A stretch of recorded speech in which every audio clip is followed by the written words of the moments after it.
What's going on, y'all? Welcome back to Clown Questions, the show where there's no dumb questions. I'm your host, Matt K. Maurer, and the question I got today is, who got screwed? In addition to that, I will have a March Madness Roundtable with the King and Schwei. I'll let the King explain. The Schwei, aka Jimmy Schweitzer. I hope I'm pronouncing that right. But I'll have the King explain. Yes, the King is back. He's taking over my show, bringing another stranger on. But I'm sure it was a good one. So I'll let the King explain later in the video. So who's down to clown?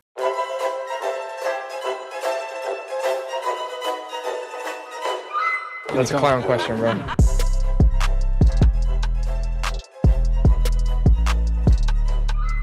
So back to the original question, who got screwed? Of course, I'm talking about who got snubbed, who was left out of March Madness, who should have been in but wasn't. I guess the answer to the who got screwed question is pretty obvious. It's West Virginia and or Indiana.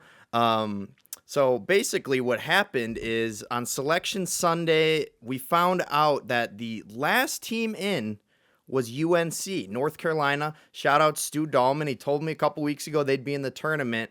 But to the dismay of many, North Carolina is in the tournament, and it's started a lot of conspiracy theories, but it's not, I don't really call it a conspiracy theory because it's just connecting two dots. It's just going from A to B. The head of the selection committee also coincidentally, happens to be the athletic director at North Carolina. Now, of course, he knew people were gonna, make that connection immediately. So on CBS, he got up there, they talked to him, and they said, obviously, you're the, AD at North Carolina. How did you put them in? That doesn't seem fair. And he said, yeah, I'm the head of selection committee, but every single time we talked about North Carolina, I left the room. I recused myself from the North Carolina discussions. No one cares whether you were there or not. Clearly, you had some influence, and clearly, North Carolina did not deserve to get in. They had one of the worst losses of any of the at-large teams. They lost to Stanford, and they went like 1-12 in quad one. Stanford, I think, was a quad 3 loss.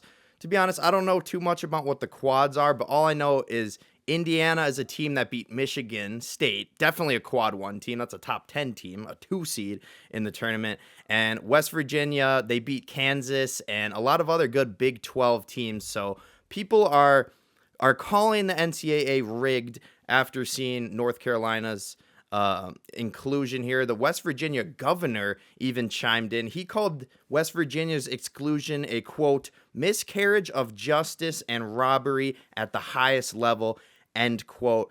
I can't disagree with the governor there. It's the most blatant case of homerism ever. Of course, your athletic director is going to want his athletic program in the NCAA tournament, the big dance, March Madness. They'll be in a play-in game, but they don't deserve to be. They shouldn't be, and they screwed West Virginia.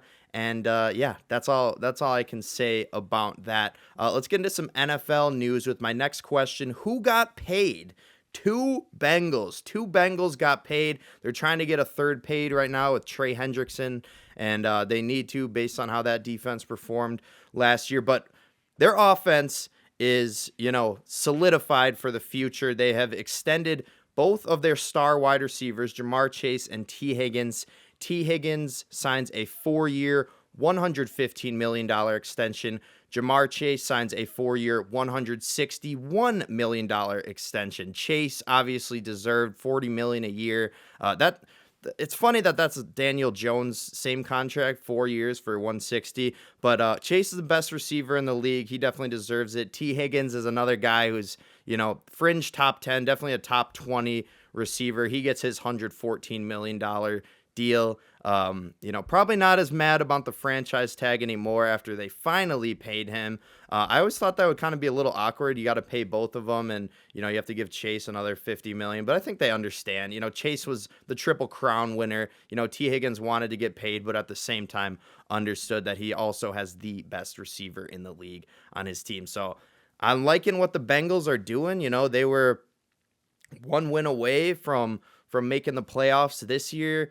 And they've shored up their offense for the future. Like I said, they're going to try to nail down Trey Hendrickson, but if they can work on that defense, that's a scary team. If they can work on not losing every single, September and October game like they have the past however many years, they are going to be a dangerous team. They're going to be right there with the Ravens contending to win the division, or, maybe I'll pick the Steelers when Aaron Rodgers goes there. Surprised that news hasn't dropped yet, but we'll see what happens with Rodgers. But yeah, great moves for the Bengals there. Another guy who got paid was Derek Stingley Jr. The Texans are signing him to an extension. The all-pro cornerback agreed to a 3-year, $90 million extension, including $89 million guaranteed. That I don't understand that part. Why guarantee $89 million? Just guarantee the whole contract. But at $30 million a year, Derek Stingley is now the highest paid defensive back in NFL history. Well deserved for Derek Stingley. Maybe not as well deserved as Jamar Chase. I wouldn't necessarily say Derek Stingley's the best cornerback in the league. I think that title belongs to Pat Surtain. But I think what's smart about what the Texans and Bengals are doing is you get those extensions done early before free agency, and you'll end up saving more money over time. These contracts always go up and up and up. It'll be insane to see what Brock Purdy ends up getting paid. He'll probably be the highest paid 7th-round pick of all time when the 49ers go ahead and extend him. Speaking of extensions, one more for you. 5-time All-Pro tackle Lane Johnson.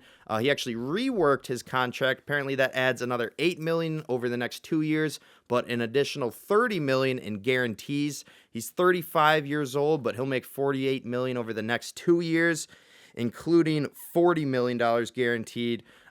He added basically 1 year at $25 million, but obviously well-deserved. I believe he's a 2-time Super Bowl champ. He won one with Jalen Hurts. I think he was on that team with Foles as well. Hall of Famer Lane Johnson, well-deserved, and he got paid for it. Keeping in the theme of free agency, my next question is, who's on the move? I'll tell you who. Natasha Cloud. And I know what many of you are thinking. Who's Natasha Cloud? I'm thinking the same thing. I'll be honest, I don't know Natasha Cloud, but I've said on, past episodes, I want to keep up with the WNBA. So any big move that happens in the WNBA, I'm going to go over it, try to get, Natasha Cloud's name in my brain. But she's been traded from the Connecticut Sun to the New York Liberty in exchange for 2 first-round picks. Now, I said I hadn't heard of Natasha Cloud, but I know her name now, and I know she's pretty damn good because they traded 2 first-round picks for her. Granted, you're not going to get Juju Watkins with one of those picks. I think you need the number 1 overall. I don't know who has that. Probably the Seattle Storm. Seattle Storm are so terrible. But yeah, Natasha Cloud going to the WNBA champions, New York Liberty. So big move there. Who else is on the move? We have Jordan Mason on the move. This was kind of a sneaky, really good move for the Vikings because, at one point, maybe 5 to 8 games into the year, Jordan Mason led the NFL in rushing yards. So the Vikings are going to trade a 6th-round pick. There will also be a pick swap involved for Jordan Mason. Niners just keep shipping everybody out. Although I should say they re-signed Kyle Juszczyk. Great fullback. You're going to need him when McCaffrey, is recovering from the Madden curse and whatever injury he sustained this year. But I like that trade for the Vikings. Aaron Jones, one of my favorite players ever. Tough to still say that now that he's on the Vikings, as I am wearing a Packer jersey. But smart move to get Jordan Mason. Aaron Jones has been banged up very frequently, especially these past couple years. So Jordan Mason, one of the best backups in the league, in my opinion. And yeah, he'll be a nice 1-2 punch with Aaron Jones. I think if they get a quarterback, that Vikings team is still scary. I'm still on the Rodgers to Minnesota train. But as I stated last week, Antonio Brown already reported that Rodgers is a Steeler. So Vikings are going to have to look elsewhere at quarterback. Last guy on the move is Mekhi Becton. The Chargers are signing him. Another great offensive lineman from the Eagles. Not quite as good as, Mr. $25 million extension, Lane Johnson, but he was on the best offensive line in football. He won a Super Bowl. Chargers continue to build to that O-line. I'll be honest, I've been a little bit of a Najee Harris hater, despite the fact that he was on my fantasy football team, despite the fact he has 4 straight 1,000-yard seasons. I've been a little bit of a hater, but I think he might prove the haters wrong, because Chargers and Jim Harbaugh love to run the football. They got Mekhi Becton now. Najee Harris will be their presumed starter. I don't know what will happen with J.K. Dobbins. Maybe it'll be Dobbins. We'll see. It'll probably be a 3-headed monster. That'll probably be what Jim Harbaugh ends up going with. Other NFL questions for y'all is, can Cooper Kupp still play? This was the biggest move between now and my previous podcast, but Cooper Kupp is now a Seattle Seahawk. He was released by the Rams, and he signs a 3-year, $45 million deal with the Seahawks. Do I think he can still play? Yes. Do I think Sam Darnold can still play? Kind of. Do I think it's going to be a great team? No, I do not. I think Darnold, I love Jackson Smith and Jigba. I love Cooper Kupp. Cooper Kupp's a Hall of Famer, but not quite Jordan Addison, Justin Jefferson. Jefferson, I would put at number 2 in the NFL, second best behind Jamar Chase in terms of wide receivers. Cooper Kupp's better player than Jordan Addison, but Jordan Addison's faster. So, this style of play, you don't have Kevin O'Connell, one of the best coaches in the league in Seattle. So I like the move for the Seahawks. I didn't like the Geno move. I like the move, but I'm not confident in Sam Darnold. Sue me. He shit the bed in his last 2 games of the year, the biggest game of the year, right before the playoffs and in the playoffs. So yeah, Kupp can still play. Darnold, I don't know, but yeah, big move there for the Seahawks. Let's get to my last question of my portion of the show. Who got fired? That would be 2 guys. That would be Fran McCaffrey and Kyle Neptune. Iowa fires McCaffrey after 15 seasons. I think my dad will be very sad, because he thinks he's one of the worst coaches ever, one of the longer tenured coaches. But yeah, he will no longer be with Iowa after they failed to make the NCAA tournament this year. That's probably a long time coming. I wonder how many Iowa fans were rooting for that. It was still kind of weird to me that Fran had his sons on the team, but I guess they were pretty good. But yeah, Iowa fans, I think, are happy. I don't know. It's weird to lose a guy you've had for a decade and a half. Villanova fans are definitely happy. They fired Kyle Neptune after 3 seasons. Didn't make the tournament this season. Not the best season. Not Villanova. Not blue blood basketball. So I'm sure the Nova fans are happy about that move there. Only other piece of news I wanted to get to was De'Aaron Fox. He has a season-ending pinky surgery. Kind of funny. I don't know. I don't like surgery. No one likes that. That's not fun. I had wrist surgery. It hurt. You have a screw in there. But to end your season because of a pinky injury, just, I don't know. It sounds more trivial than it is, but I don't know. I think Fox probably could have played through the injury, but when Wembanyama's out for the year, and they're kind of fringe play-in team, they're like, maybe let's miss the playoffs. Maybe see if that 2% chance we have in the lottery, maybe we can get Cooper Flag. I keep seeing this recurring tweet of Spurs fans saying, please just bless us just this once, with a picture of Cooper Flag. It's like, bless you just this once. You just got Wembanyama. You got David Robinson. You got Tim Duncan. Some of the best number 1 overall picks of all time. Spurs do not deserve Cooper Flag, but De'Aaron Fox, I think that's my pinky conspiracy there, is he's getting surgery, so they have a better chance at Cooper Flag. A big 3 with De'Aaron Fox, Wemby, and Cooper Flag. I mean, who's beating them? Let's get to our segments.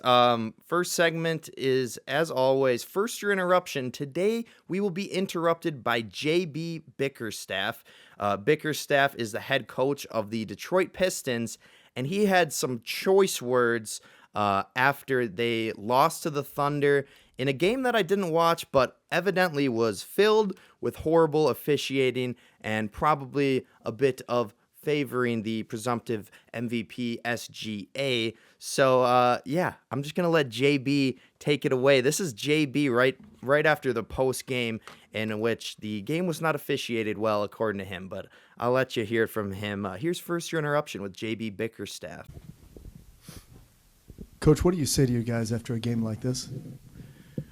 I'm extremely proud of the way they continue to compete. I'm disgusted by the way that game was officiated. The level of disrespect was above and beyond. They have a guy fall down and trip on his own teammate's foot. They review us for a hostile act. They throw an elbow to our chest, neck area. I ask for him, at least take a look at it, right? Just show us the respect to take a look at it, okay? No one would take a look at it, okay? The disrespect has gone far enough, and I'm not going to allow our guys to be treated the way that they were treated tonight. Okay, I tried to have a conversation with official. The official was arguing with Mark. I say his name one time, and he screams at me and tells me that's enough. Right? We understand that we play a style of ball that's physical. It's on the edge. Right? I coach my ass off with a passionate way. I'm into the games. Our players are into the games. We understand that. Right? But we deserve a level of respect because we're competing our tails off and bringing something positive to this league. Right? We're growing young players. Our young players are competing their tail off. The least that they could do is get the same respect that everybody else in this league gets and get refereed the same way that everybody else in this league gets reffed. And enough is enough of it. And what you saw tonight was disgusting. It was a disgusting display of disrespect towards our guys and what we're trying to do.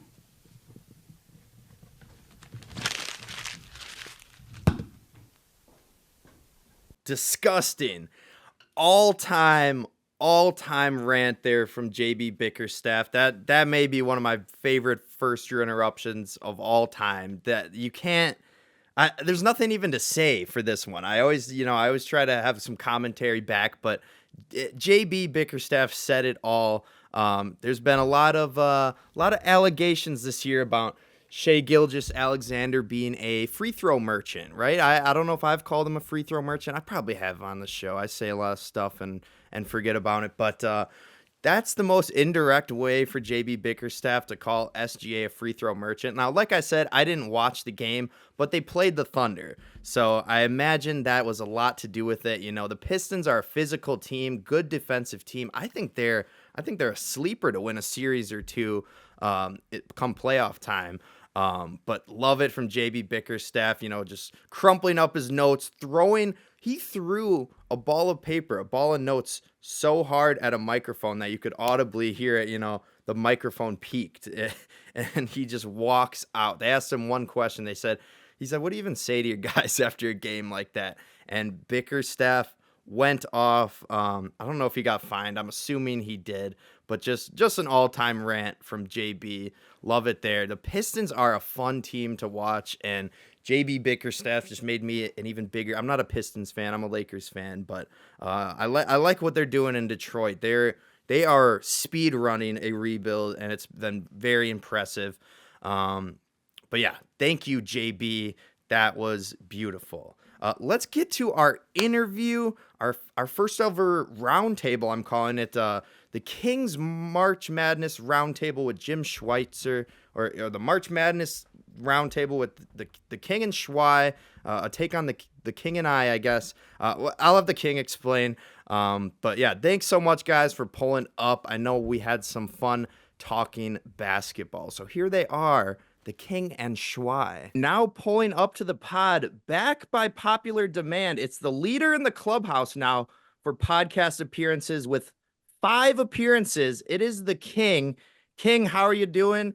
And give me an introduction. This is your March Madness roundtable, and you got to introduce me to your friend here. Matt, first off, thank you for having me back, and I am honored to be the pole sitter. Yeah, you passed up Goose. You and Goose were tied, but you're the leader in the clubhouse now. He's yesterday's news. We No, I'm kidding. But I want to introduce you to somebody. When this time of year comes around, We go to the Joe Lenardis, we go to the Jay Billises, and we go to the Jimmy Schweitzers. These are the guys that know college basketball. And I will tell you, while I'm great at it, these are the men that are experts that take it to a higher level. They help us, they educate, they let us know all about who what the trends are, what's going on, and who to look for in these tournaments. Because we can't necessarily make these matchups and in our heads. You know, Yeah. it's a great time of year. I love it. And without further ado, I'm going to throw it over and introduce you to Jimmy Schweitzer, known in our circles as the Schwei. And when we get together, it's the King and Schwei. Right. Thanks, DK. You put me in a nice group there with Jay Billis. Yeah. Not sure I'd class myself like an expert like him, but yeah, happy to be here. Thanks for having me. Yeah. So Jim, what's your origin story? How did you become a college basketball expert? Yeah. Well, expert, maybe addict is the better term for me, but Sure. yeah, I've loved the game for a very long time, and I think it kind of stems from a number of different reasons. Number one, I think, is in this sport, every single game matters, whether it's the first game in November that you're playing or it's the conference tournaments in March. It all is playing towards what your seed can be in the big tournament that we're going to see here later this week. And on the other side of it, I would say it's an imperfect game, which is something I really enjoy. In the NBA, when a guy's open, he makes a shot. In college basketball, they're going to make mistakes. Guys will miss open shots. They'll have mental errors. They'll throw the ball away. And I think that's the key to all the madness that we expect this time of year. Yeah, absolutely. Well, yeah, well, let's get into it. The March Madness, Selection Sunday was yesterday, so we got all our brackets. I'm assuming you all probably filled in your bracket hastily, to prepare for this podcast, but let's start off with like who got selected, who got snubbed in your opinion, Jim, and I want to get into kind of who the head of the selection committee is there and whether there's a conspiracy afoot. Yeah, the big storyline is definitely not who got snubbed, but who got in, I think. But yeah, there's one specific team that I thought got left out and was well deserving. It was West Virginia. I'm sure I'm not the only one that's saying that, but they probably had a resume that was good enough to get in. I think the harder part to listen to was the reasons they were given for not making it. One of those being that their player Tucker DeVries he's hurt. He's not going to play, but he's been out since December, early December. So they hold it against West Virginia, and then Memphis, their point guard Tyrese Hunter was in a walking boot on the bench in the conference tournament, and it seemed to affect them not at all. So questions there, but the team that really sticks out to me is West Virginia. I want to jump in there. The team that sticks out to me is North Carolina. They didn't belong anywhere near that tournament. Yeah, he's saying West Virginia got snubbed. They belonged in, and they were the number one team that should have been in. North Carolina didn't belong anywhere near that tournament. Their resume was ridiculous, and I mean I know they play a tough schedule, but they were horrible on all those tougher games they played against what they call the top quadrant. Where they were like 1-11. Oh yeah, God. Well, that's what I wanted to ask you, King. What are your thoughts on the UNC athletic director is the head of the selection committee? What are your thoughts there? Is there a conspiracy here? Because it really feels like it. I got to tell you this. There's I wouldn't say that. And I saw a thing where he said he wasn't even in the room when the selection was made. And I got to believe, you wouldn't throw a line like that out. You'd be called a filthy liar in front of the nation. I got to believe no. It's just that they have this thing it's really tough to keep a North Carolina, a Kansas, or certain blue blood teams out. It's just ridiculous though that happened. Absolutely ridiculous. And it might have been the teams. Were they in the? I'm trying to think. Were they in the that same conference that? Anyway, they did not belong anywhere near this tournament. That one just blew me away. Yeah, what do you Here's the only thing about it, as far as keeping West Virginia out. If you're not the 64 team in, I mean, okay, I understand. It's like it's 64. It's not like college football where it used to be the top four and you had the pitching, or even the top eight. It's 64. Yeah. North Carolina, they should have been done. Yeah, what do you think, Jim? Do you believe the UNCAD said, "Oh yeah, I recused myself from all these Yeah. conversations"? Do you believe that? Because it kind of sounds like a load of crap. Yeah, it does in a sense. And I think people that know me really well would know I am not a conspiracy guy, but it does get tough to look at this. It's a tough resume to defend. I will say I was happy to see they got in because I think they're fun, and Yeah. that's more what this is about. So, but yeah, I mean, it seemed odd. I would say that's the nicest way I can put it. Yeah, I mean, the obvious thing is he's the athletic director, so obviously he's going to want his own team in. But I think a conspiracy that probably makes more sense is North Carolina gets better ratings than West Virginia, so they chose him there. I think that might be probably more realistic there. Well, and you got to Um, watch out now too. If they win a couple of games, all the fans and the maybe the AD himself will come out and say, "See, we belong." But that's not actually, that's not how it works. They'll be hoping for it for sure, though. And by the yeah, way, I'm a little. Go oh, ahead. by the way, what Jimmy was saying earlier about the injuries too, or you mentioned, Matt, too, they'll keep teams out with injury. I don't like that. Your body of work is your team the whole year. You've earned that right, and I don't care if your guy's out. You deserve the seed that you earned. And I don't like that they go up and down. They do that. They've acknowledged that. If a Yeah, team's hurt, absolutely. They even do it in football. I That don't happened like to that. FSU, and they were left out a couple years ago. But I don't. let's get in. Go Yeah, ahead. let's just get into the bracket here. Enough on North Carolina. I'm really Yeah. hoping I hope they don't even make the first Yeah. round. I hope they're out in the first four. But first question I wanted to ask you, Jim, is the seeding did not make any sense to me. If Auburn is their number one overall seed, why is that region? I mean, and maybe you have a different opinion on this. Why are they in the toughest region? That thing is a gauntlet, and they're supposed to be the number one overall seed. Yeah, it is tough, and I think the hard part, and you can hear coaches talk about this before and after the tournament, is would you rather go to a location close to home and take a tougher road, or do you want to go far away from home and take the easy route? And I think Auburn falls into that first category. They get to play in the South region. But yeah, I do think it's tough. I think Florida would maybe have an argument that they have a as tough or maybe tougher region. But Sure. Auburn's, I do think, is the most likely to completely blow up and end up with a weird team in the Final Four. Yeah, it's gonna be weird. Round two, if Louisville wins round one, that's a game in Kentucky. Louisville would have a Yeah. home game round two against Auburn. It's just insane to me. That Um, happens. Yeah. yeah. I mean, Yeah, go ahead. no, I've seen games in Milwaukee, where you might see Minnesota there, but it seems like the other team has just as many people. I've seen instances of that. I think they give out the same amount of tickets to each school, and they seem to travel well as long as it's not, LA to, out east or to the Midwest.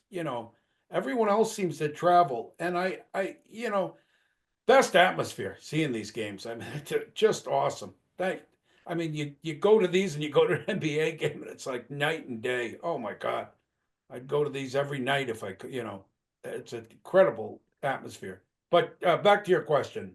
Yeah, well, no, I actually had a kind of little side tangent here, but the Badgers, I was really pulling for them to get a Milwaukee game, home game. They're going to be in Denver, they're a 3 seed. Maybe they don't deserve it, but King, I wanted to ask you, it doesn't seem like the committee gives a damn about the Big Ten championship game. Why don't they factor that game in to the seeding at all? Michigan's a 5 seed, and they won the tournament. They didn't care.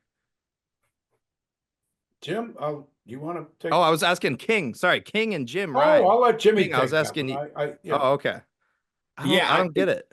it's been like that for the past couple of years, it seems. And you could have convinced me Michigan dropped a seed line for winning the tournament.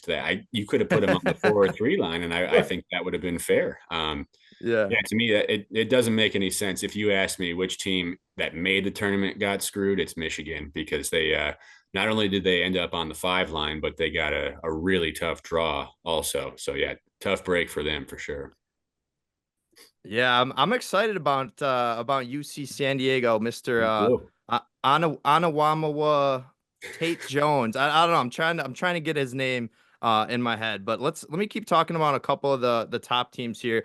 Jim, are you concerned about Duke with the Cooper Flag injury at all?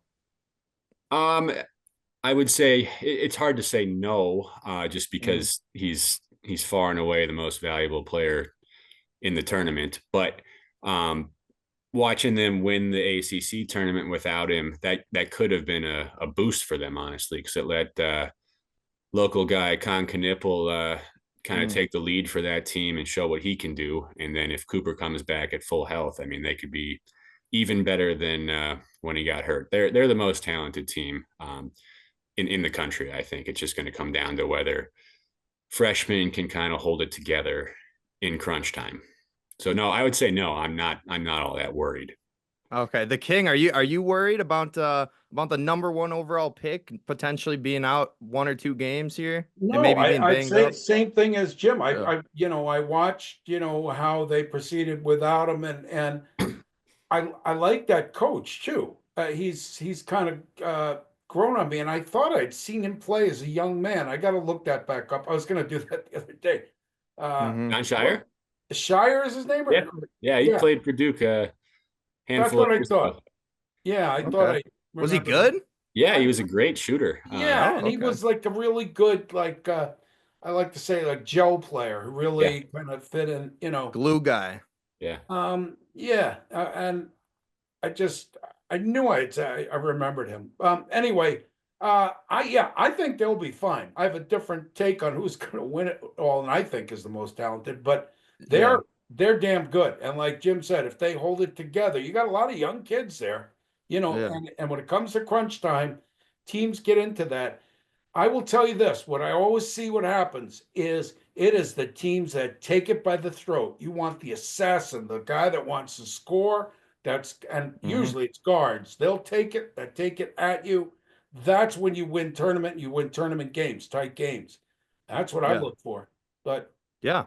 Well, so we'll get into everyone's, Final Four and everyone's champion kind of at the end. But Jim, I wanted to ask you, and I think I know kind of the Kings' thoughts a little bit here, but they're not the team I'm picking to win it. But am I a fool for thinking St. John's can win the whole thing? I heard they can't shoot. How can you win it all then? Yeah, no, I don't think you're a fool. They're definitely a team that could get it done. I get a little bit antsy. Like DK said, I basically have a set of rules for teams that I pick to win it. And one of them is there has to be, I don't know what the language rules are on this podcast, but I'll call it a middle finger guard where in crunch time, can you hand your guard the ball and say, go figure it out? And I don't know if St. John's has that, but they are probably one of the best defensive teams in the country. So certainly a reasonable pick. Okay, sure. So you wouldn't classify Kaderi Richmond as a fuck you guard? Did I get that There right? you go. Is that it? Okay. Yeah, you nailed it. I owe a dollar to the F bomb. we have a jar. We have a jar there, Jimmy. When you Just swear, for you the gotta put it in. no, not for a swear, just the F word. But I haven't his been Aunt counting Julie it. made him put that in because he was swearing too much on the kid.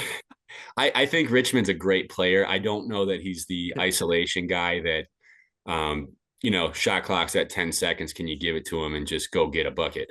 Right. I think he's a great player though. And yeah, St. John's is super good. It's just when teams come out of the woodwork like this, and maybe that's not the right way to put it, but sometimes it takes a year to really prove it. So like Sweet 16, Elite 8, sure. I just find it hard to see them going the whole way here. That would be all time for I will Patino, chime in on that one. would. I think they can do a lot of damage.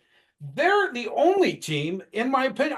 I swear to God, Jim, before the tournament came out, I told Matt the 2 teams I liked were the Johnnies and Florida. I said right off was going to win this, but the only team I thought that could knock them off was the Johnnies, and I wanted those 2 meeting the Final Four at some point, or both of them getting there. And sure enough, they get in the same region. I mean, I talked to them before that tournament pick. Here's the problem with the Johnnies. They can play with anyone. They've got a defense. You've got to hope the referees are allowing that physical style. What I've That's seen a what good point. Patino does. He goes mugging early on. Even if they start getting the calls, it establishes a looser rein by the refs to allow a little more physical play. So the second half, you can get away with that stuff. But here's their Achilles heel. They cannot shoot free throws. None of their guards, they shoot between 50 and 60%. The guys that have the Yeah. ball, and they're horrific free throw shooters. And they're not, if you watch them, they're not even like balls that go in where they hit one or two. Both are like just terrible shots. They don't hit them every once, you know. But that is a huge problem at the end of games. Yeah. And if you're in tight games, I think they can do damage. I think they can knock. They're the only team, in my opinion, can knock Florida off. And I'm worried about them. But that'll be what decides it a lot, Yeah, Matt, to answer the question another way, one cold shooting night is probably the death of them, like one real bad night. Sure. Okay. Yeah. I feel like everyone's filling out their bracket just kind of dreaming of that Florida St. John's matchup because it would probably be such a entertaining game. What do you think would happen in a game like that where you have one of the best defensive teams in the nation that doesn't necessarily rely on their shooting versus one of the best offenses in the nation that has shooters everywhere? How would that go? Well, if it's specifically Florida, I think Florida would take care of them pretty easily. Oh, okay. Florida has two of the middle finger guards on their roster, and they're a Sure. good defensive team. I think that would be advantage Florida. But Bingo! there you go. Bingo! What was that D? Not the F word, the D word you used. Defense. Florida has a great defense, and they've got a third guard. Yeah. You're not worried about even foul trouble or that. They've got guys that can penetrate, that know how to take care of the ball. Big thing against St. John's. You can't panic. You've got to be able to hold your composure, and you've got to be able to dribble through a lot of their mess. And you do that, you can frustrate them. And they shoot. They shoot, Florida. Good offensive team. They know how to get the ball. And they have size. It'll be a tough game, but that's the type of team, the only team I can see beating Florida. Not even Duke. I think Florida is the best team. All right, I'm jumping ahead. Go ahead. That's your champion. That's all right. I got Florida going far away as well. I think sounds like Jimmy's got Florida in his final four as well. But I needed to ask you a homer question. I know looks like you're a Rock Chalk Kansas Jayhawk fan. I'm a Wisconsin Badger fan, of course. Tell me, convince me. The King has been trying on the phone the past 3 days, but try and convince me. Why can't Wisconsin go on a run here? I feel like we've got the guys to do it. They do have the guy. It's the first time I'd say this in probably 10 years since Frank Kaminsky was there, but they do have the guys this year. And you got John Tanji as the middle finger guy. Yep. No problems there. I think the big issue for Wisconsin is going to be their second round game. They have tough matchups regardless of who wins that one. They shouldn't struggle with Montana, and then it's BYU or VCU, and those are two different styles of play. But as you pointed out, Kansas in the background there. I watched a lot of Big 12 this year. BYU, when they're making shots, is damn near unbeatable. So that's a scary matchup for anybody, including Wisconsin. They get by them, though. I think they actually have a shot because they match up pretty well with Alabama. That's certainly not a walk in the park, but I think Wisconsin has the goods to get by them too, potentially. So I want to jump in here about. Oh, I'm sorry, Jimmy. I'm sorry. That's right. No, I'd love to hear it. Jump in. I told you this, Matt. I this is why I'm and Jimmy's right about it. They have the players. They don't have the coaching in that. I told you this. I have watched 3 games now. One of them was the Oregon game that they had so well in hand till they stood around at the end. And this happens, and we were talking about this. This will happen in these NCAA games. You get to the end, and they don't have. You can't just give it to Kanji. He's not that guy. He's a guy that can go off and do some things, but you got to have. It's something different. They did it the other day against Michigan, the same thing. So many times we're trying to get a basket at the end, working the ball around, no one taking the shot, no one stepping up. You've got to have that. And they're really poor, and they're not well coached in those situations. I'm not putting guard down for the rest. The team's been terrific. This is one of their better teams I've seen in a while. I will tell you this, it comes down to crunch time. That's not the team that you want. They will lose. You saw Michigan win that, and they did everything they could to give that away. I I really don't like them at the end of games, and they're going to be in crunch time, whether it's VCU or BYU. Don't put Well, BYU in that win column automatically in their first game. no, I VCU like was decent club, and past that, I don't like really a lot of people in that region right there. I'm not a huge well, Alabama, yeah. supporter either. But Well, hey, if you didn't like us in crunch time, you must have not watched the Michigan State game when we had 2 blocks in the final 10 seconds. I don't know. We're gonna have that's to defense. agree to That's disagree on defense. Wisconsin. I understand the guard point. I was, you could probably find old clips of me I on was this pulling my hair podcast. out. I was pulling my hair out saying, it went on for 5 minutes. Around. Now we got 5 seconds left. Let's try and But create some offense. you're talking about the Michigan game, right? That's Yes, that's a game where we had played 4 games in a row. I know, but Four I games also saw in a them row, do we the were same both thing gassed. against Oregon, and Yes, you're I, picking I the two just games we collapsed. there's I some know things you're lacking there at you the found end. 2 perfect examples of why we're bad, but you didn't say anything about the Michigan State game where we beat them, fair and square. It wasn't because we were That's chucking up threes. We it's a beat them fair in all point. 3 phases, but we don't need to talk all day about Wisconsin. I'm gonna go to Jim here. Give the king a chance to cool off here. What what are some teams you're worried about getting upset at round one? I think you might have alluded to one over in Ann Arbor earlier. Yeah. Michigan is the top of the list there, I'd say. Mm, That just bad matchup, I think, overall. Um, sure. I'm drawing a blank on who Utah State played. I think it's UCLA, but Okay. Yeah. Yeah. I Yeah. think UCLA, you can put them on upset watch for sure. Those two really stick out to me as teams that could fall to the mid-major right away here. Yeah, I think Michigan is gonna have some trouble with Anawanawa Tate Jones. I think I said that right. I think I said that right. The man from New Zealand. That was wasn't UC San Diego, weren't they a D2 team last year? Yeah, this is their first year Really, being eligible, I think. And yeah, this I don't know how to say his name either, but or maybe you did it right. I'm not sure. But Anawanawa. he's getting like 20 a game, right? Yeah, no, he's Something a like that. stud. He's a Yeah. stud. I don't know, maybe I was just pissed off, that Michigan beat my team in the Big Ten championship, but I just started looking up highlights. I'm just trying to find a reason that UC Yeah. San Diego is going to beat them. But then, you check Ken Palm, their stats are, it backs it up. They're Yeah. Michigan is definitely on upset watch. And like you said, UCLA. King, who do you got on upset watch? BYU right off the bat. I BYU. think Yep. VCU can win that I, game, I like that.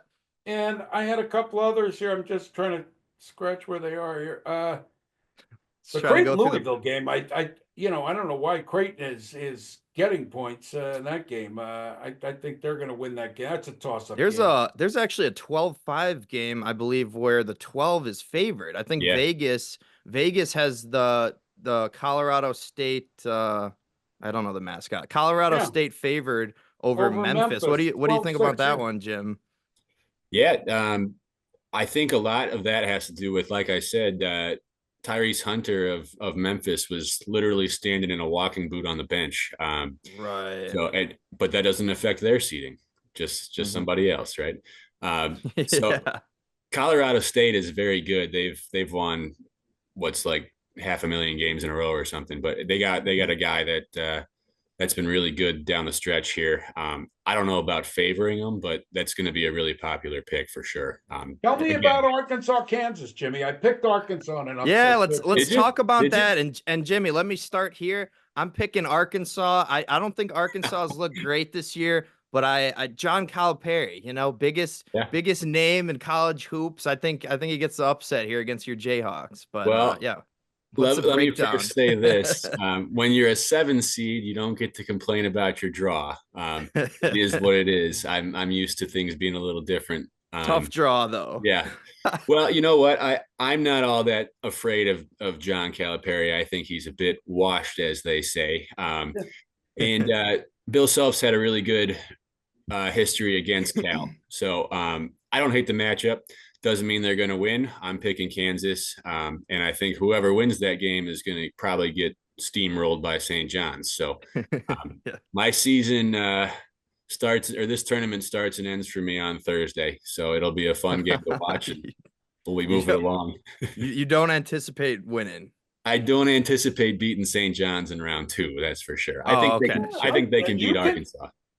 Right. St. John's can be beat. I mean, yeah, I don't hate the draw for Kansas in that regard, where St. John's will slow the game down and try to grind it out. That's pretty much all Kansas is good at these days, is throwing a 7-2 guy out there to throw jump hooks up at the rim. So if the game plays slow, they got a shot. But they have no studs this year. I haven't followed them.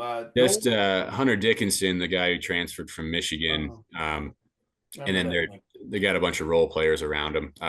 We did steal AJ Storr for all the Badger fans. I was going to ask you about him. He sucks.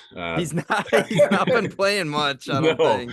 Don't sugarcoat it, Jimmy. Yeah, I feel bad saying that, but he's been essentially useless outside of maybe 2 or 3 games. So yeah, my dad told me, he's like, oh, he had 19 points in this one game, and then he checks the next game. He's like, he played 2 minutes the game after. Yeah. So I'm not kidding. He's got like the yips or something. There were 2 games in a row where Dickinson would throw him a full court pass and Storr just dropped it out of bounds, and he just kind of looked confused, like he's got nothing left. He left all his talent in Madison. Dang. Well, I hope he figures it out one day, because last year in Madison he was looking like an NBA player, but now now he can't really. He's trying to crack the 8-man rotation at this point. But back to you, King. Did you look through the bracket? Did you find any other upsets, or is it just the VCU one? You're playing it safe, rock chalk. Well, I'm taking Creighton. They're getting a couple of points. 8-9. That's not. I know that's not. No one cares about that. my friend, I'm gonna mention this. My friend, I go to for college basketball upsets, and he's very good at it. He likes Yale to upset A&M, and I don't see it. A&M is tough. Yale is too, but I was tempted, but I didn't do it. Yeah, no. And I did pick UC A&M San Diego to go do a little bit of damage up there. So who's the highest seed you got winning a game? Is it the 11 VCU? VCU probably. Let's see. I had a couple of others too. All right, well, no, that'll do it. I'll stick there.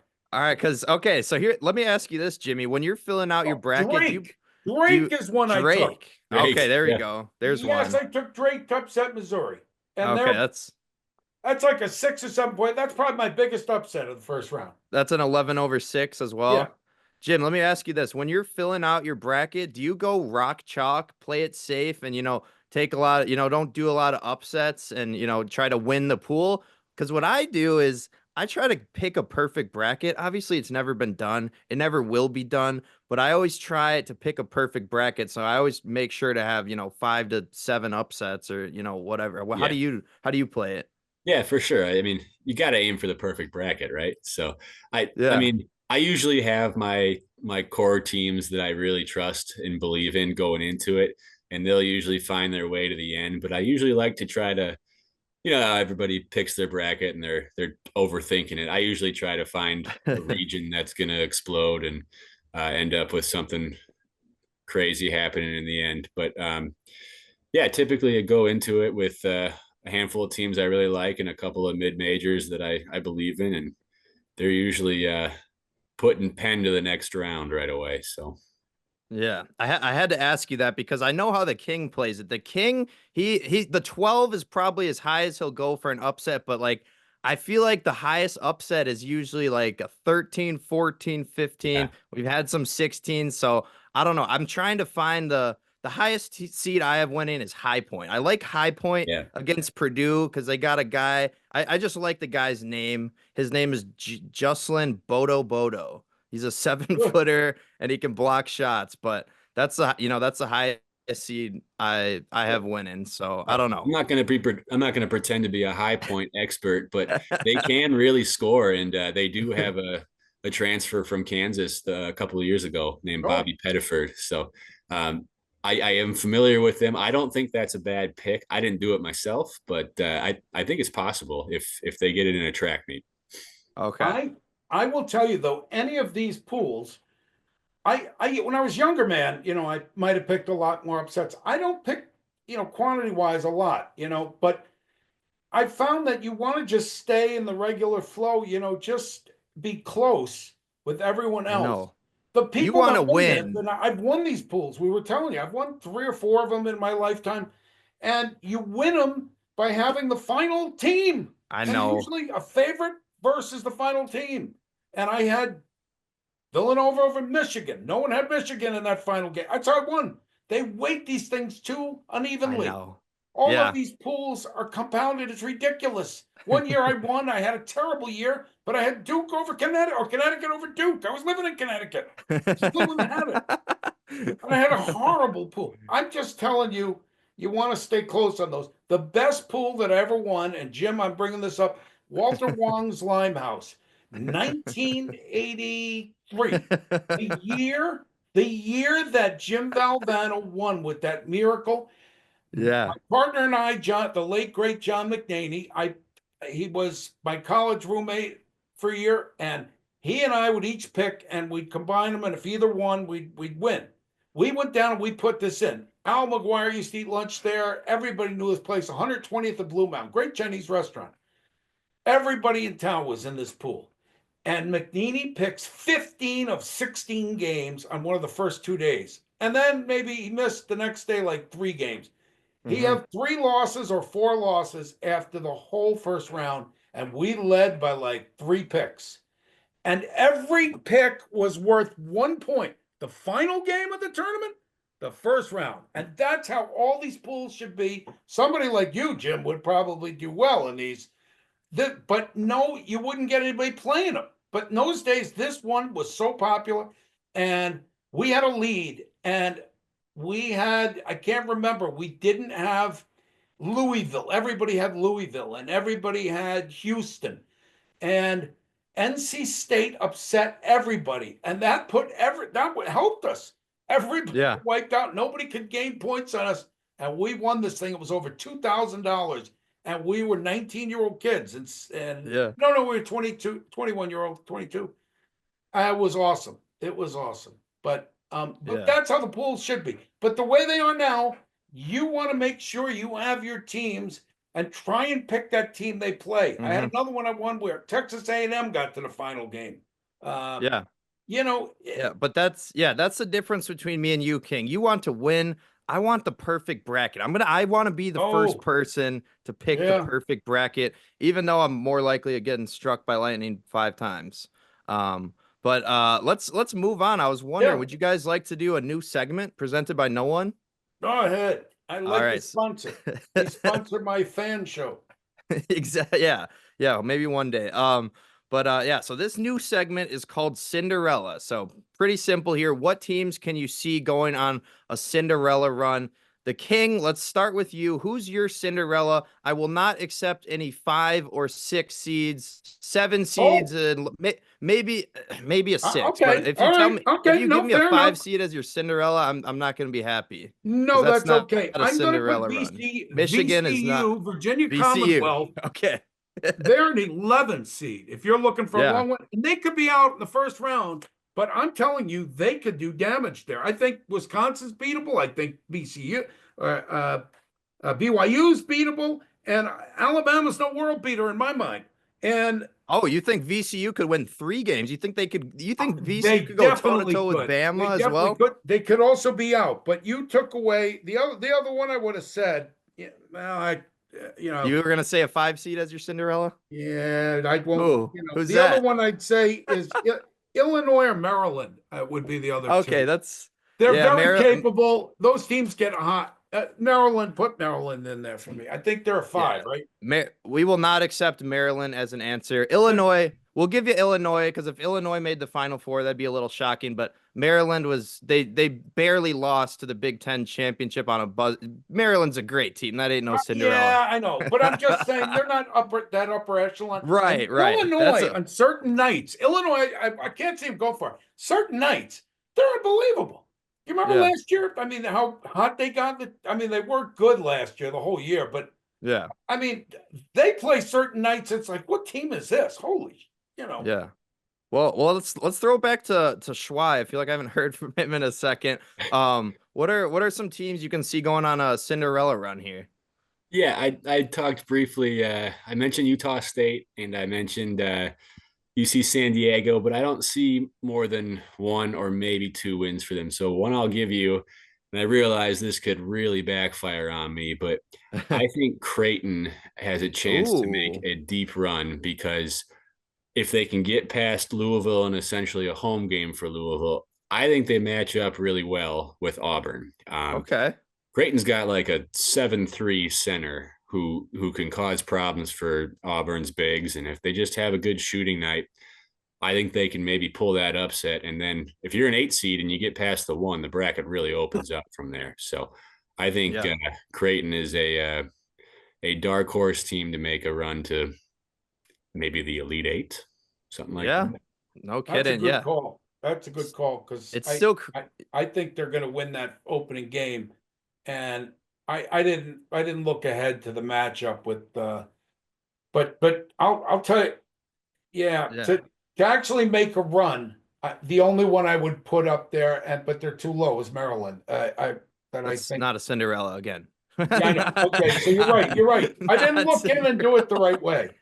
And No, the other ones I say, that's a like different Drake and question. that, they can pull some upsets. They can't. I don't think they can I get. know it's I it's don't care. hard to predict the No, Cinderella, but I feel like every year the past 20 years there's been a double digit seed, oh, that goes to the Sweet 16. So that's kind and of the team I'm A&M's a four. asking. You're But right. eight or a nine upsetting a one, Yeah. that's the same thing. But yeah, The Auburn, other what one a we're all gauntlet. dreading is North Carolina, right? The Yeah, 11. we're all Yeah. trying to not. Yeah, they don't deserve to be in it, so we're all just picking them to lose. I think that's what's happening. I didn't pick them in my bracket. Let's Yeah. get to the nitty gritty here. I want to hear what you losers have before I present to our listeners the golden four. Yeah, I had one more question for Schwei. Then let's do our final All four. right. Schwei, who's the most overrated team in the nation right now? Well, that's a tough question to answer. I have an answer, but In overrated your opinion, implies, yeah. yeah, you have to be good. So I do think this team is good, but a team that I would essentially have called a fraud since maybe December is Tennessee. I think Ooh. when they play their best, they are good, but they have got not a lot of shooting. Their bad days, they can be beat by anybody. Um, and one of my rules is good coaching. I don't think they have it. There's not many guys who can have Kevin Durant on a roster and lose in the second round of a tournament, but that's what Rick Barnes did. So I have no faith in Tennessee making much more than a Sweet 16 run. All right, fair enough. Well, let's get to it. Jim, give me your final four and give me your champion. Sure. Up in the top region there, I have Michigan State coming out of there. Probably can tell based on my Creighton pick that Auburn doesn't get very far here, and I think Michigan State's the best team remaining there. Hmm. The one below that, I have the Texas Tech Red Raiders. Pretty big fan of that team. Real Okay. athletic, big in the middle, named JT Toppin, surrounded by shooters. Then up top, on the other side, I have Duke. Just believe in the talent a little too much. And then I have the Houston Cougars as the fourth team.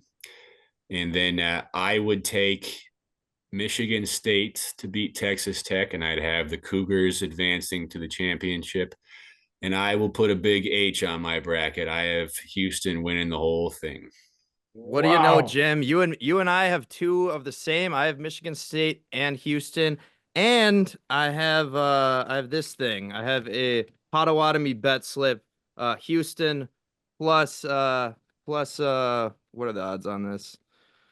Plus whatever, $50 to win 375. So I What's the agree. I date on love that ticket? I love the Houston. This ticket this was April 9th. So this was before the Nice. brackets came out. Love I it. put this in. I Yeah. put this in before the Big 12 tournament finished. Wow. So I love to hear it. It's great confirmation bias. Let's hear what the king is going to be very vehement about here. Well, I will tell you guys. I got to look at I haven't handed my sheets in yet, but you guys are so high on Houston, And I love Kelvin Sampson, and I love the way they play. They always seem to get picked off, and I really don't have a reason why. They're always in tight game, and it's just down to the end. I got to look at that again, but I did not pick them. I will tell you that I picked Tennessee, who you loudly announced. I love them for the defense, but you are right about Barnes. Some games it's, they're not a great shooting team, but he is a good coach. Don't downplay him because yes, you see some of that stuff where they didn't perform as well as they should, but he gets them there, and he's gotten teams that were lesser there. They always play good defense, and I'm taking them out of that corner. Duke and the other one. I just think they're the best team up there.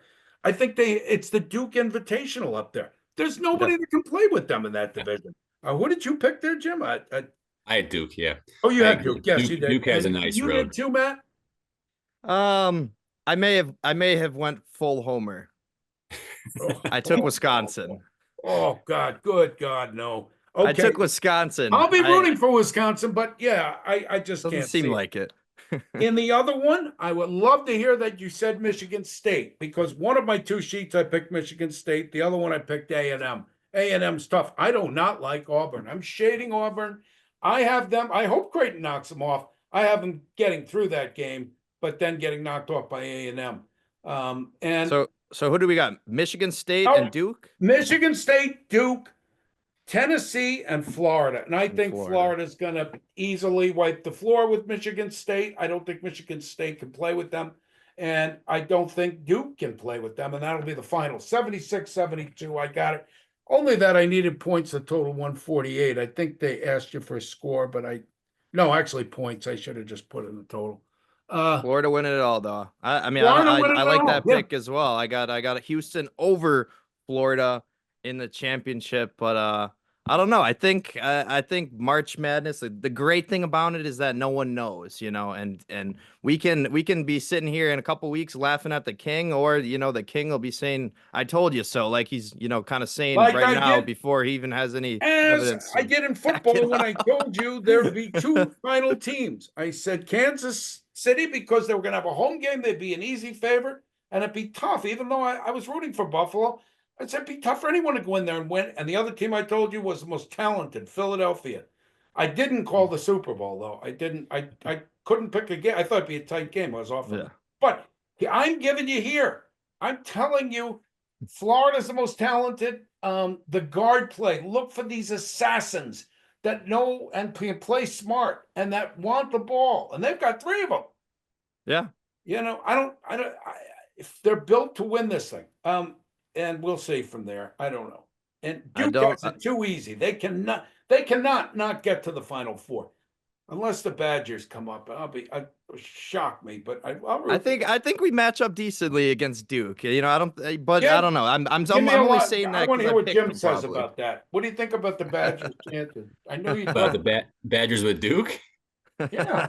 I mean, I don't think anybody matches up real well with Duke, but I don't know. I mean, the Wisconsin's got some guys that can score. I think they're better equipped to make a run this year than years past. But man, I don't know. I don't know what they'd be doing with Cooper Flag. That would be a tough one to figure out. Yeah, well, triple him maybe. Yeah, no, you can't. I don't think you can do that. That's a start.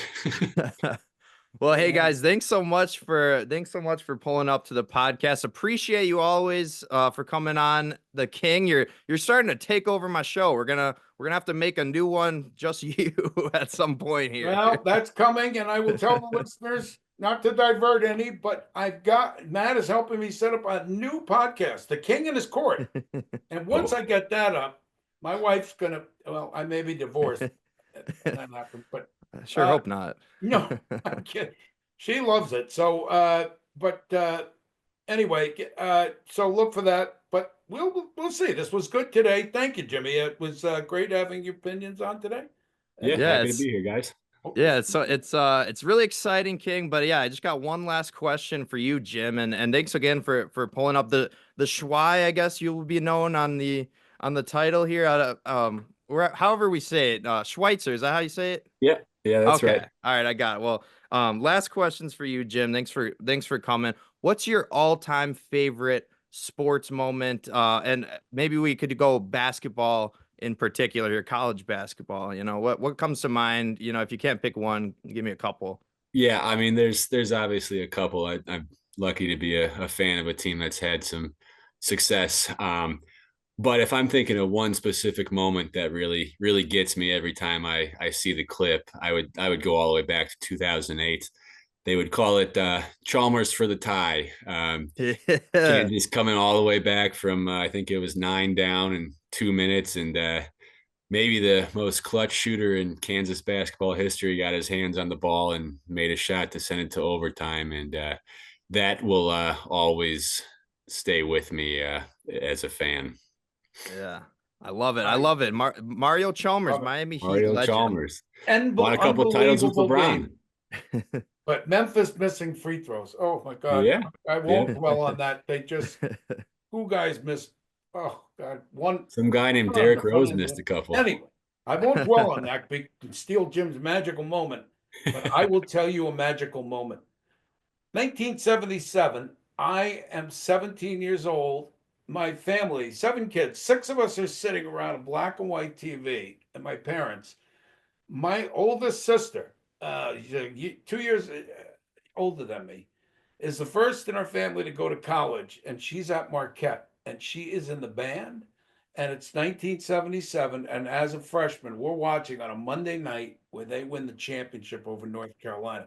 Now, you guys don't remember this, but if you ever see a replay of that game, in those days, teams stalled. Do you know that? They would stall and North Carolina would do it for 10, 12 minutes of a game. That means they'd Insane. go to the 4 corners and pass around and stall and Right. delay the game. No shot They- clock. There was no shot clock. There was no 3-point shot. And they were down the North Carolina. They had a great team. Michael Corrin. They had Jones. And who was the guard? I can't remember his name. He was fabulous. But anyway, Phil Ford. Yeah. But they were down the whole game, and into the second half with about 10 minutes left, they got the lead by a point, and they went to the 4 corners. And like Al McGuire would say later, it was a huge mistake. And he made very few mistakes. Dean, can't even think of what's his name? Dean. Yeah. Well, anyway, they went to the 4 corners, and it slowed the momentum. And slowly the Warriors came back and won. But we're a family sitting, and we were like, they're going to win. This Marquette team is going to win the national championship. And McGuire, though it was his last game, there was no greater moment in my opinion, more anticlimactic thing than that game. And they took it down to the wire, and they won it, a tight one. There was a fight late where Bernard Toone lost his cool, and Yeah. just if you ever get a chance to see that game, it was quite an interesting game. I mean, Butch Yeah. Lee and all those guys, and they won. And we were tingling, and my sister, I remember, she sent me a jersey. I would wear it to football practice. It would say Marquette 77 on it. It was like, oh my God, where'd you get that jersey? Guys would add. I said, my sister goes there. Yeah. It's kind of cool. Yeah. All right. Well, I hope we get a lot of games like that. What about you, Matt? In March what about Madness. you? What's my favorite? Yes, give us a spine tingler. It's got to be a college basketball moment. Well, it'd be apropos for the show, but would make if sense. not, Would give us make something sense. else. Well, I was gonna say LeBron's block probably for the other one, but no, college basketball. It's got to be Bronson Koenig hitting a 3 at the buzzer. Wisconsin native, maybe not native, but lived in Wisconsin at the time. Brian Anderson on the call. Koenig hits the shot, and the camera cuts to Bill Murray crying. It was one of the greatest things I've ever seen in my life. Bill Murray just being sad, wearing a Xavier hat was just the cherry on top. That's got to be my all-time favorite. If not that, Ben Brust half-court shot at the buzzer to tie a game is right there. But that Koenig moment is unforgettable for sure. I thought you might say the Florida Wisconsin game, which Florida won, but it was great. That was one of the greatest games. I was in Vegas for that. Why would I say that? Chris Chioza hit a running 3 on us at the buzzer. That's one I'm trying to block out of the memory. Games I ever saw. That's something I'd like to get surgery to remove that part of my brain to forget that. But thanks The again Koenig, so I much, forgot guys. about that. Yeah. Really appreciate you being there. King will be back, and Jim, I hope you're back. I loved talking college basketball for you. It was nice to meet you. Thanks for coming on the show, guys.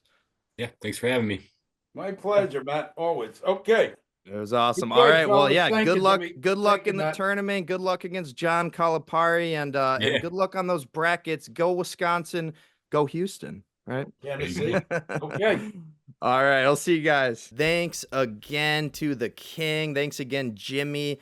Really appreciate y'all. It was nice to meet you, Jimmy. Schweitzer, whatever I'm calling you. I'm recording this before, but yeah, I'm sure it was great. Really appreciate it. And yeah, let's do it again sometime. Let's finish out the show here, though. Let's get to our Goosebump moments of the week. Starting it off at number 10. We got a little bit of a homer pick, but I think it's worth a number 10 spot. We got the Wisconsin Badgers, John Tonje, with a block at the death as they defeat Michigan State. All Big Ten. It rolls out. The door is open for Michigan State. 3 seconds. Foul. No call. He got fouled. It's over. Wisconsin has done it. Wow. They're going back to the Big Ten Tournament Championship game. Number 9, why is it always Jamal Murray hitting a clutch shot on my Lakers? It's always him. Murray for 3. Yes! Oh, yes! Jordan Poole at number 8 hits a deep 3 to upset the Nuggets. Deep 3. Oh! To close the show, Jordan Poole. Flotation devices are required in Denver as Jordan Poole, game winner in the Mile High City. Number 7, Sean Padula hits a pull-up tray to push Ole Miss past Arkansas. Padula, ball game.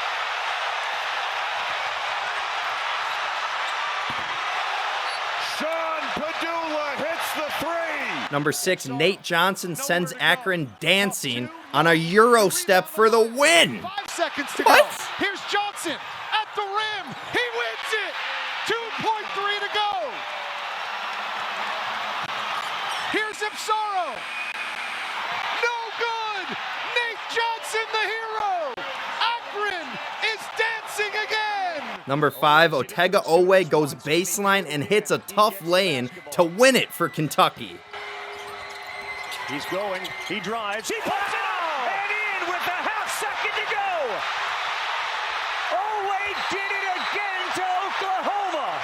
A walk-off shot from Otega Owe. Number 4, Mara Dykstra puts back her own miss at the buzzer to win it for Montana State. Taking herself, Dykstra with the miss and the putback.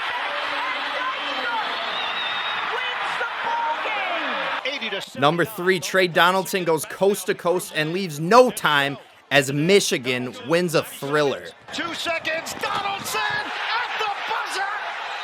He wins it. 1 second left, less than 1. You can't let him get it back. You called it, Raph. Trey Donaldson goes end to end to put Michigan in front. Number 2, Chucky Hepburn with one of the most nonchalant buzzer beaters ever. Missed it. Rebound on Park. No! Hepburn! No! He hit it! No! He hit it! Number 1 moment of the week, Mikal Bridges with a double bang at the buzzer. Enough said. Inbound. Nick's break. Hart gets it right back to Bridges. Bridges puts up a 3. Bang! Bang! Mikal Bridges wins it at the buzzer. What a finish! Awesome Goosebump moments of the week this week. How can you get better than a Mike Breen double bang? What a shot from Mikal Bridges. I love that Chucky Hepburn shot. He's just standing there. Chucky's just standing there. Ball pops right in his hand. He hits the not an easy shot, but he hits the mid-range shot from the elbow. That someone might investigate the announcer of that game, because one of the announcers, when Chucky hit that buzzer beater, just screamed, "No, no!" So he clearly had money on Stanford or something, but who knows? But yeah, well, let's finish out the show with my final 4 picks. We'll see. I might, maybe I'll change my bracket around after the interview that y'all just watched that I'm about to record. Timelines are confusing, but I'll do my final 4 picks. Last year, I picked the entire bracket. I don't think anyone wants to see that again. It took way too long, and there's so many games. So I'm just going to give you my top 4. I have a note here that says, fuck it, find your conference tourney record. That's $1 to the F-bomb jar. I'm out of dollars, but I will put a Post-it note in there. Every time I say the F word, we go in the F-bomb jar. But yeah, my conference tourney record, I picked all 31 conference tournaments. Didn't have great reasoning for a lot of them.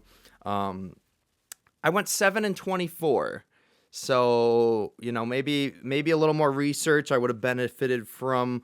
But that's what I went. I went 7-24, had probably used a different criteria, different reason for each W there, for each, conference tourney winner I picked. 7-24, not great. So keep that in mind. If you plan on, putting any credence into my picks, just, keep in mind I'm not the best picker here. I'm not the best bettor. So follow my picks at your own risk, but I'll just get into it. My final 4 in the region of death, the gauntlet that I think it is. I'm going to go with Michigan State, Big Ten, Tom Izzo. Tom Izzo is March.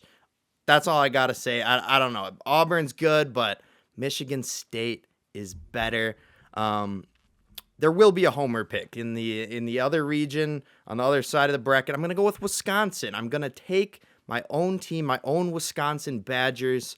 I was going to read like a little copy pasta that Nemo sent me. It was basically Love Sosa, but mixed in with different Badgers players as the lyrics. But I looked through the copy pasta. There were 7 F-bombs in there. So it would have cost me $7 in the F-bomb jar to even read that. So I won't. But, people in the barbershop are talking about how Tanjay ain't no hitter, but he is. Tanjay should be not player of the year, but he's in the conversation. I'm sure I had a spirited debate with the King about him. John Blackwell's amazing. The Johns, we got glue guys. We got Gilly. Steven Crowell's super underrated. So was Klesman. I don't know. It's a homer pick. We got to beat some good teams. We got to beat Money Williams and Montana round 1. We should win that, but BYU, VCU would be tough. We're in the same region as Duke and Bama. This is maybe a horrible pick. Maybe I'm jinxing it. I'll knock on wood, but give me the Wisconsin Badgers to go to the Final 4. The third team, I got Houston. I'm going with Houston, and I kind of boxed myself in here because I went to Potawatomi the other night, and before the brackets were even released, before the Big 12 tournament even finished, I went and I put $50 on Houston to win it. I still don't know if showing my bet slip on YouTube is stupid. Can anyone steal that? Only one way to find out, but, you wouldn't win that much money. And, Houston, they're not guaranteed to win it. They are 1 seed, so they got a good chance. But, yeah, feeling a little sketchy about it after, I didn't know the extent of Juwan Roberts' injury. He could miss a number of games in the tournament. And, yeah, I'll be worried about them against Gonzaga if they don't have Juwan Roberts out there. But I'm going with my heart. I think this is the year. I think this is Houston's year. Yeah, I got to go with my gut, and my gut told me at Potawatomi to bet on Houston, so I'm going to put them in the Final 4. My last team, I think, probably makes most people's Final 4s if they don't put St. John's in, but I'm going Florida, just probably the best offensive team in the nation. They steamrolled the SEC tournament, and the SEC is a gauntlet. They have 14 teams in the tourney, more than any other conference, and Florida won every game with ease. They blew them out, so Florida's an easy pick for the Final 4. In the championship, I'm not going to have, I did put 2 Big Ten teams in the Final 4, which is, a Big Ten bias, a Badger bias, but neither of them I have making the championship game. I have Houston winning in the championship game over the Florida Gators. I was surprised to go back in the archives and find out that Houston has never won a national title in basketball. But that means there isn't even a reference here I can use to create some corny catchphrase to end the show with. So I'll just create a new one that Houston fans will be repeating for decades. We're going to party like it's 2025.